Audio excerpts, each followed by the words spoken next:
वेदों में ही modern science है, वेदों में ही आधुनिक विज्ञान है। वेदों में मॉडर्न साइंस है तो ये व्यक्ति ऐसे लोगों से तो बात कर ही रहा है जिन्होंने खुद नहीं पढ़े, नहीं तो उनको ये बात नहीं बोल पाता।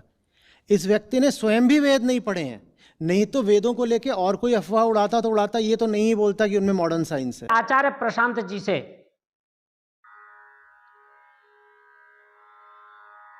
वेद पाठ करने में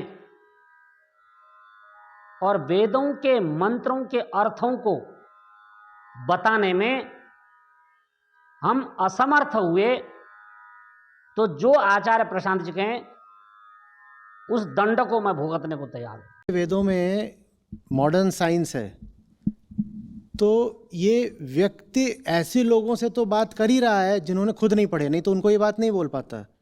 इस व्यक्ति ने स्वयं भी वेद नहीं पढ़े हैं, नहीं तो वेदों को लेके और कोई अफवाह उड़ाता तो उड़ाता, ये तो नहीं बोलता कि उनमें मॉडर्न साइंस है। सारा खेल कुल मिलाकर के ये है कि इतने लंबे चौड़े ग्रंथ हैं नहीं, आप पढ़ सकते हो, आप पढ़ ही लीजिए ना। उसमें ऐसा कुछ नहीं है कि आप ऐसे समझ लो कि जितने श्लोक सिर्फ भागवत पुराण में हैं उतने में चारों वेद आ जाते हैं, 18,000। तो उसमें भी एक ऋग्वेद है 10,000 वाला, नहीं तो बाकी तो और छोटे छोटे हैं, पढ़ सकते हैं आप। और कोई बहुत समय नहीं लगेगा, आप चाहेंगे तो मतलब महीने भर में हो जाएगा, इतना आसान है। दिक ऋषियों का आशय ही नहीं था आपको आधुनिक विज्ञान देना, वहाँ बात कुछ और हो रही है भाई। वहाँ प्रकृति पूजन है, वहाँ पे जो आशय है वो शुरुआत हो रही है प्रकृति की पूजा से, उससे धर्म निकलता है, धर्म से अध्यात्म निकलता है। जो मंत्रों वाला भाग है उसमें प्रकृति को सिर्फ, जो प्रकृति की शक्तियाँ हैं उनके आगे सिर्फ सर झुकाया जा रहा है, उन शक्तियों को नाम वगैरह दे करके। किसी शक्ति को आपने जल की शक्ति बोल दिया, वायु की शक्ति बोला, ये सब है, उनको सब। बहुत सारे लोग जानना चाहते हैं कि क्या वेदों में मॉडर्न साइंस है, अर्थात आधुनिक विज्ञान है। बंधुओं, मैं खुले मन से इस बात को कहना चाहता हूं कि वेदों में आधुनिक विज्ञान है, मॉडर्न साइंस है।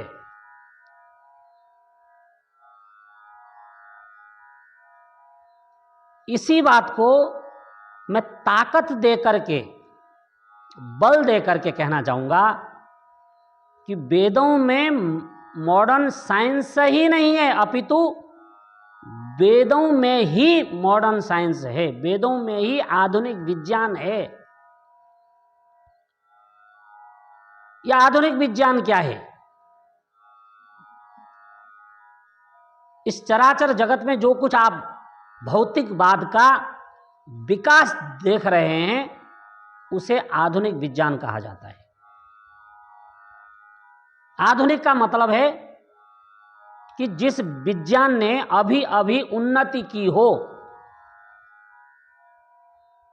प्राचीन समय में ऐसा विज्ञान जो वर्तमान में है, ऐसा विज्ञान नहीं था, ऐसा बहुत सारे लोगों का मानना है। परंतु हम ऐसे लोगों से भिन्न हैं। हमारा यह मानना है कि इस जगत में इस समय जितना विकास दिख रहा है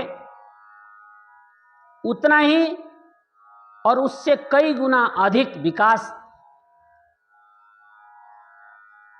हमारे पूर्ववर्ती कालों में भी था।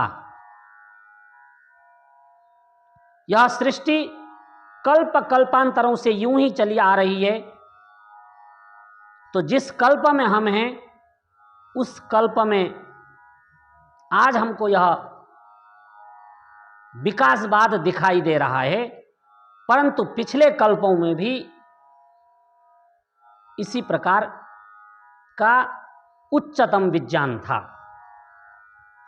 इस बात को हम कैसे जानेंगे? जो हमारे वेद हैं,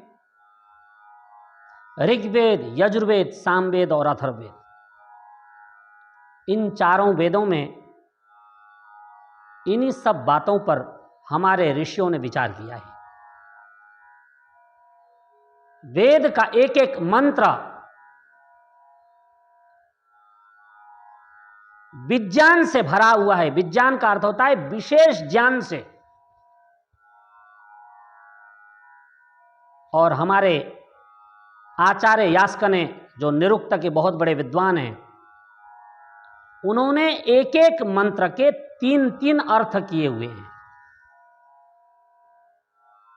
उसका आध्यात्मिक अर्थ है, उसका भौतिक अर्थ है और उसका वैज्ञानिक अर्थ है।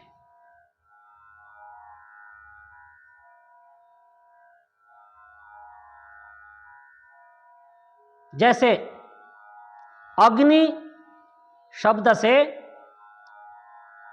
परमात्मा का वर्णन किया गया है वेदों में, और अग्नि शब्द का जो भौतिक अर्थ है वह आग है, और अग्नि शब्द का जो विशेष अर्थ है वह तेज है। तो एक ही अग्नि जो आध्यात्मिक क्षेत्र में परमात्मा के रूप में, और भौतिक क्षेत्र में आग के रूप में, और विज्ञान के क्षेत्र में तेज के रूप में, इसी प्रकार वेदों में समस्त सिद्धांत मौजूद हैं, और हमारे ऋषियों ने उन्हीं सिद्धांतों से इस संसार का विकास किया है। जो लोग वर्तमान युग के विकास को देखकर के आश्चर्यचकित हो रहे हैं, मैं उन्हें कहना चाहता हूं, वेदों का अध्ययन न करने के कारण उन्हें भौतिकवाद का विकास अच्छा लग रहा है, परंतु बंधुओं, ये जितना दिख रहा है संसार, इससे कई गुना अधिक सुंदर, अधिक व्यवस्थित भीतर की दुनिया है। पर भीतर की दुनिया में सभी प्रवेश नहीं कर सकते। मैं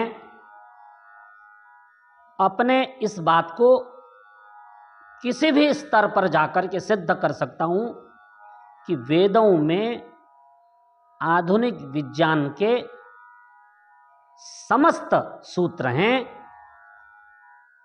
जिन्हें हम सिद्ध कर सकते हैं। मैं दावे के साथ कह सकता हूं, किसी भी मंच पर आचार्य प्रशांत जी बैठ जाएं और हम बैठ जाएं, यदि आचार्य प्रशांत जी से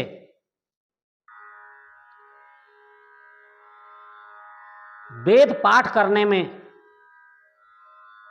और वेदों के मंत्रों के अर्थों को बताने में हम असमर्थ हुए, तो जो आचार्य प्रशांत जी कहें उस दंड को मैं भुगतने को तैयार हूं। परंतु आचार्य प्रशांत जी के द्वारा यह कहना कि वेदों में इस प्रकार कोई विशेष बात नहीं है, वेद के मंत्र तो प्रकृति पूजक हैं, विभिन्न देवी देवताओं के पूजन के लिए वेद मंत्र रचे गए हैं, इस प्रकार वेद की तुलना भागवत से करना कि जिस प्रकार एक ही भागवत में बहुत सारे श्लोक हैं, वेद भी लगभग 18,000 के करीब मंत्र हैं, इनको पढ़ना आसान है, हर कोई पढ़ सकता है, लगभग 1 महीने में कोई भी पढ़ सकता है। इस प्रकार एक अनपढ़ों की तरह आचार्य प्रशांत जी वक्तव्य दे रहे हैं, जिसकी मैं घोर निंदा करता हूं। आचार्य प्रशांत जी जैसे स्वयंभू विद्वान को, जो स्वयं को ब्रह्म ज्ञानी समझते हैं, उनको इस प्रकार की बात नहीं कहनी चाहिए। वेदों को पढ़ना इतना आसान नहीं है, व्याकरण पढ़ना इतना आसान नहीं है, संस्कृत के ग्रंथों का अध्ययन करना इतना आसान नहीं है। आपने तो स्वेट मॉडर्न की पुस्तकें पढ़ ली, ओशो की पुस्तकें पढ़ ली, सुकरात की पुस्तकें पढ़ ली, अरस्तु की पुस्तकें पढ़ ली और उसके बाद जो मन में आया वो आप बोलते जा रहे हैं, तो आपको शोभा नहीं देता कि आप वेद पर इतनी हल्की टिप्पणी करें।